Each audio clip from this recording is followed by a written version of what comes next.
मोदी और पूरी भाजपा हिंदुओं की जितनी बड़ी दुश्मन है उतनी तो मौत भी नहीं है। हिंदुओं के सबसे बड़ी दुश्मन भाजपा ही है। देश के सारे हिंदुओं को बाकी समुदायों का दुश्मन किसने बनाया? हिंदुओं को किसी से नहीं बल्कि भाजपा से खतरा है। हिंदुओं को अपने ही दोस्तों साथियों से अलग किसने किया? अभी भी वक्त है, जाग जाओ, दूर हो जाओ नफरतों से, हिंसा और मरने मारने की राजनीति से। यकीन ना हो तो विदेश के अखबारों में हमारी खबरें पढ़ो। वहां इंडिया भारत पर बहस नहीं हो रही, वहां लिखा जाता है कि भारत में घर जले, भारत में रेप हुए, भारत में बुलडोजर चला, भारत में लड़की निर्वस्त्र घुमाई गई। सामने मोदी जी का फोटो भी लगा होता है और भाजपाई कुत्ते ना भौंक पा रहे हैं ना चुप हो पा रहे हैं। मोदी के अंधभक्त अब रोड पर खड़े कुत्ते की तरह दोनों तरफ देख रहे हैं कि भौंकना किस पर है। जब जब मोदी डरता है कैमरा को आगे करता है। जनता के जमीनी मुद्दों से ध्यान भटकाने के लिए अब भाषा के नाम पर देश को बांटने लगे। इंडिया नहीं, भारत ज्यादा अच्छा लगने लगा अभी। आज देखिए हिंदुओं को बाकी गैर हिंदू समाज और राज्यों में नफरत का शिकार बनाती जा रही है भाजपा। साथियों, आज एक अलग नजरिए से एक सच देखने की कोशिश कीजिए। मोदी और पूरी भाजपा हिंदुओं की जितनी बड़ी दुश्मन है उतनी तो मौत भी नहीं है। जी हां, हिंदुओं के सबसे बड़ी दुश्मन भाजपा ही है। हिंदुओं को किसी से नहीं बल्कि भाजपा से खतरा है। आज देखिए देश के सारे हिंदुओं को बाकी समुदायों का दुश्मन किसने बनाया? हिंदुओं को अपने ही दोस्तों साथियों से अलग किसने किया? भाजपा ने किया। आज देखिए हिंदुओं को बाकी गैर हिंदू समाज और राज्यों में नफरत का शिकार बनाती जा रही है भाजपा। यकीन ना हो तो खुद देखिए। पहले धर्म के नाम पर उत्तर भारत और गुजरात में हिंदुओं को मुस्लिम से अलग किया। फिर जहां हिंदू नहीं थे, केरल जैसे दक्षिण भारत के राज्यों में हिंदू को, मुस्लिम को क्रिश्चियन से अलग किया। पंजाब में हिंदुओं को सिखों से अलग किया। फिर जहां हिंदू, मुस्लिम या क्रिश्चियन ज्यादा नहीं थे वहां हिंदू को हिंदू से अलग करना शुरू किया। जैसे पश्चिम बंगाल में हिंदुओं को बंगाली भारतीयों से अलग किया।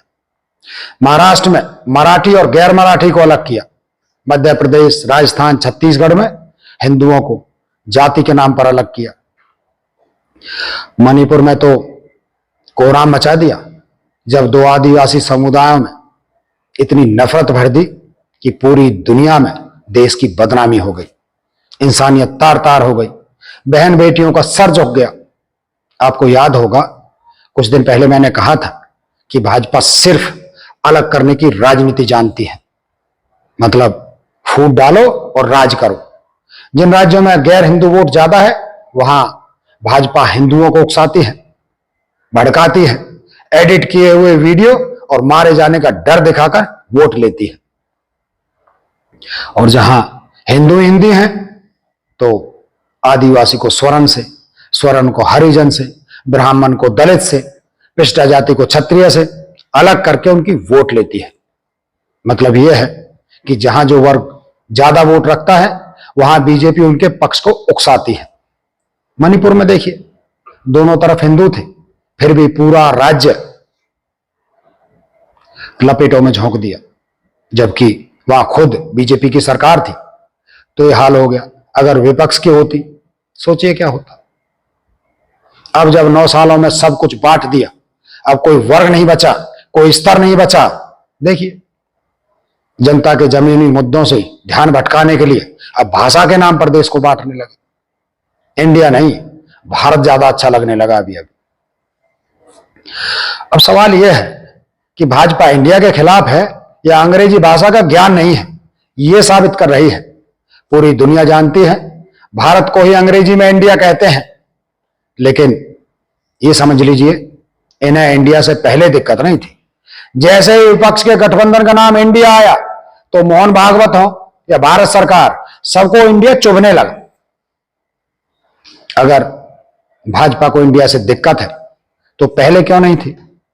पहले से मतलब आप ट्विटर, मतलब जो अब एक्स है, एक्स पर जाइए, बीजेपी के हैंडल चेक कीजिए, BJP for India Twitter handle 2010 में बनाया गया था। जाहिर है इस समय बीजेपी को ना इंग्लिश से दिक्कत थी ना इंडिया शब्द से। इनके राष्ट्रीय ट्विटर हैंडल पर भी अभी तक इंडिया लिखा है। फिर बीजेपी 4 गुजरात 2011 में बना, 1 साल बाद भी इनका इंडिया के खिलाफ जहर नहीं दिखा। बीजेपी 4 एमपी और बीजेपी 4 यूपी 2013 में बनाए गए, तब भी इंग्लिश और इंडिया से इन्हें कोई तकलीफ नहीं थी। ये तो बाद की बात है। नरेंद्र मोदी जी का ये जो ट्विटर हैंडल 2009 में बना, मतलब इस समय इंग्लिश से कोई परहेज नहीं था। इनका इंग्लिश और इंडिया प्रेम सरकार बनने पर भी जारी रहा। स्किल इंडिया और मेक इन इंडिया 2014 में, डिजिटल इंडिया 2015 में, स्टार्टअप इंडिया 2016 में ही स्टैंड अप इंडिया भी आया। इन सब में इंडिया लिखा हुआ है, मतलब इस समय तक भाजपा हो या आरएसएस, दोनों का इंडिया से कोई दिक्कत नहीं थी। लेकिन जैसे ही विपक्ष ने इंडिया नाम रखा और देश के आम मुद्दों पर बात करना शुरू किया, बस मोदी जी की रातों में हार का भूत दिखने लगा। और बस फिर क्या था, फिर किसी भांग खाए व्यक्ति ने मोदी जी को सलाह दी कि इंडिया को भारत से अलग कर दीजिए। जो लोग आपके साथ होंगे वो भारत के साथ खड़े होंगे, जो नहीं होंगे उन्हें अंग्रेजों को गुलाम कह देंगे। बस वही हुआ। लेकिन चंगू मंगू भी भूल गए कि उनकी सरकार ने कई जगह इंडिया पहले से लिख रखा है, तो फिर मोड़ ढूंढ रहे हैं दाना खिलाने के लिए। क्योंकि जब जब मोदी डरता है कैमरा को आगे करता है। फिर लग गई गोदी मीडिया भारत और इंडिया को अलग करने में। पर मूर्खों को समझ नहीं आया, पढ़े लिखे लोग इनकी मूर्खता पर हंस रहे हैं। क्योंकि जब इन्होंने प्रेसिडेंट ऑफ इंडिया की जगह प्रेसिडेंट ऑफ भारत लिखा तो इनकी मूर्खता के सारे रिकॉर्ड तोड़ दिए। गधों को यह भी समझ में नहीं आया कि प्रेसिडेंट तक तो ठीक है, इंग्लिश ही लिखी ना, प्रेसिडेंट ऑफ भारत की जगह शुद्ध हिंदी लिख देते, भारत के राष्ट्रपति लिख देते।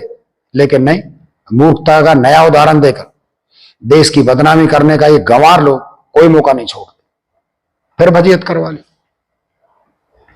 अब भक्तों को इतनी कंफ्यूजन है, समझ में नहीं आ रहा दुश्मनी किससे जतानी है, इंग्लिश से या इंडिया से। मोदी के अंधभक्त अब रोड पर खड़े कुत्ते की तरह दोनों तरफ देख रहे हैं कि भौंकना किस पर है। एक तरफ इंग्लिश खड़ी है, एक तरफ इंडिया है। इंग्लिश पर भौंकते हैं तो बीजेपी का नाम भी इंग्लिश में लिखा दिख जाता है और मोदी जी का नाम भी इंग्लिश में है। तो दूसरी तरफ मुंह घुमाते हैं और भौंकना शुरू ही करते हैं तो खेलो इंडिया, पढ़ेगा इंडिया, बढ़ेगा India, skill India, startup India, ये लिखे दिख जाते हैं। सामने मोदी जी का फोटो भी लगा होता है और भाजपाई कुत्ते ना भौंक पा रहे हैं ना चुप हो पा रहे हैं।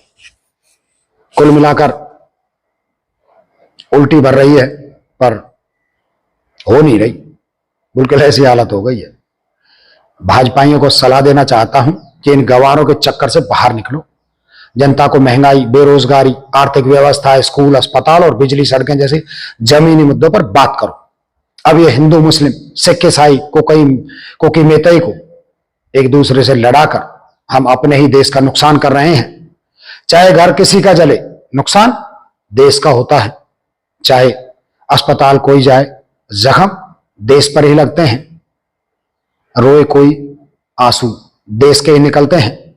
कपड़े किसी के उतरे, निर्वस्त्र देसी होता है। यकीन ना हो तो विदेश के अखबारों में हमारी खबरें पढ़ो, वहां इंडिया भारत पर बहस नहीं हो रही। वहां लिखा जाता है कि भारत में घर जले, भारत में रेप हुए, भारत में बुलडोजर चला, भारत में लड़की निर्वस्त्र घुमाई गई। ये छवि बनी है हमारे देश की मेरे आपके झगड़े से। इसलिए कोई ऐसा उदाहरण दो जैसा इसरो ने दिया कि महीनों तक तालियां बजे, पहले चांद फिर सूरज की यात्रा करते हुए भारत को दुनिया सलाम करे। यहां आने को, यहां रहने को तरसें लोग, वीजा के लिए लाइन लगे। जैसे हमारे लोग विदेशों में जाकर बसने की होड़ में है ना, विदेशी लोग भारत में रहने के लिए नागरिकता मांगे। ऐसे भारत का निर्माण करें ऐसी तरक्की करें, ऐसा नाम कमाए कि सबका चहेता प्यारा भारत बने हमारा। इस तरह बांटने, फूट डालने और आम आदमी के दुख दर्द से ध्यान भटकाने वाले मुद्दे उठाकर देश को शर्मिंदा ना करें। देश के भविष्य को, आने वाली पीढ़ियों की नफरत की होली मत खेलो। अभी भी वक्त है, जाग जाओ, दूर हो जाओ नफरतों से, हिंसा और मरने मारने की राजनीति से जुड़ो तो सद्भाव और प्रेम की विचारधारा से। जय जगत।